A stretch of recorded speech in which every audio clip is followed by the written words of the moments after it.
បាទសួស្តីបងប្អូននេះខ្ញុំបាទចំកាត់បានថ្មីមកទៀតបងប្អូនណាបាទចំកាត់មកបានថ្មីបងប្អូនបាទពេទ្យ COV ឆ្នាំ97បងប្អូនជាពេទ្យឡានស្អាតបងប្អូនបាទហើយឡាននេះម៉ាស៊ីនបបលេខជន់ស្ទុះមែនទេបងប្អូនបាទម៉ាស៊ីនវិញជន់មកឆ្ងាញ់បាទរត់ស្រួលបងប្អូនបាទរត់ស្រួលបាទហើយយើងរៀបចំហើយអស់បងប្អូនណាបាទយើងជន់ជាបលេខវែងទៀតបងប្អូនបាទសម្រាប់បងប្អូនដែល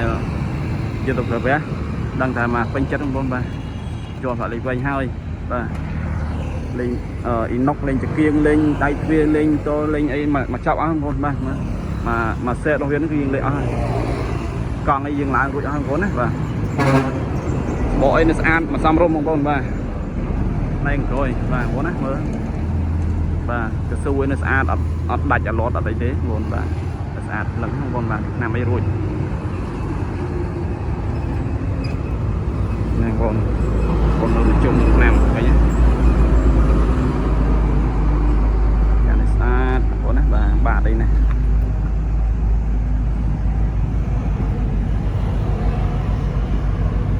បងណាហ៎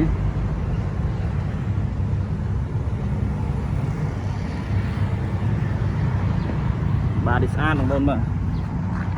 បង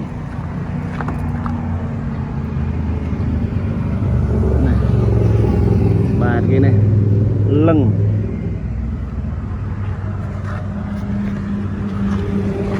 បងប្អូនមើលផ្នែកខាងក្នុងបាទអត់មានកលិចកលាញ់អីទេបងប្អូនណាបាទលឹងអស់បងប្អូនណា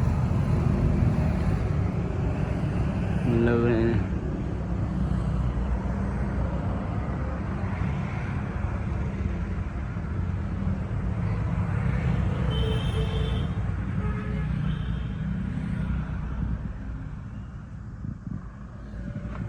បាទនេះបងបាទ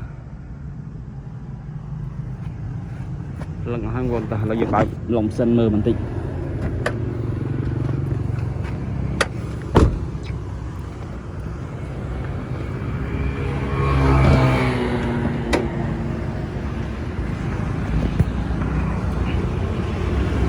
ណាងួនកន្លុកលៀនទេថ្មីបងប្អូនណា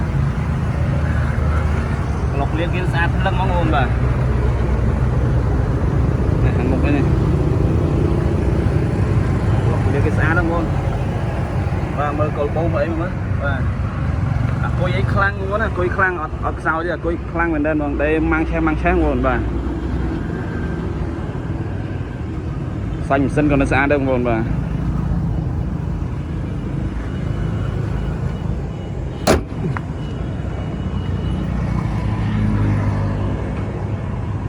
បាទសម្រាប់បងប្អូនដែលមានតម្រូវការបងប្អូនអាចមកមើលបានហ្នឹងបងប្អូនណាបាទធានាឡានស្អាតឲ្យបងប្អូនណាបាទឡានថ្មីបាទរត់ស្រួលណាបងប្អូនបាទម៉ាស៊ីនប្រអប់លេខជាន់ស្រួលមែនទេបងប្អូនបាទជាន់ស្ទុះមែនទេម៉ាស៊ីនត្រជាក់ល្ងាបងប្អូនណាបាទសម្រាប់បងប្អូនដែលមានតម្រូវការអាចតំណមកបានតាមរយៈលេខទូរស័ព្ទ098 4242 57និងមួយខ្សែទៀត085 4242 57ដូចគ្នាហ្នឹងបងប្អូនបាទទីតាំងនៅលើផ្លូវព្រៃសបងប្អូនទីតាំងនៅលើផ្លូវព្រៃសនៅទល់មុខនៅឆ្លៃព្រៃវែងបាទណែបងប្អូននេះផ្លាកលេខទូរស័ព្ទខ្ញុំហ្នឹងបងប្អូនបាទមកយើងបងប្អូនអើយថ្មីបាទទីតាំងនៅលើផ្លូវព្រៃសបងប្អូនណាបាទហ្នឹងហើយអញ្ចឹងវីដេអូខ្ញុំបានក៏មានតែប៉ុណ្្នឹងដែរបងប្អូនណាបាទសូមអរគុណសូមជម្រាបលាជួបគ្នានៅវីដេអូក្រោយទៀតបាទសូមអរគុណ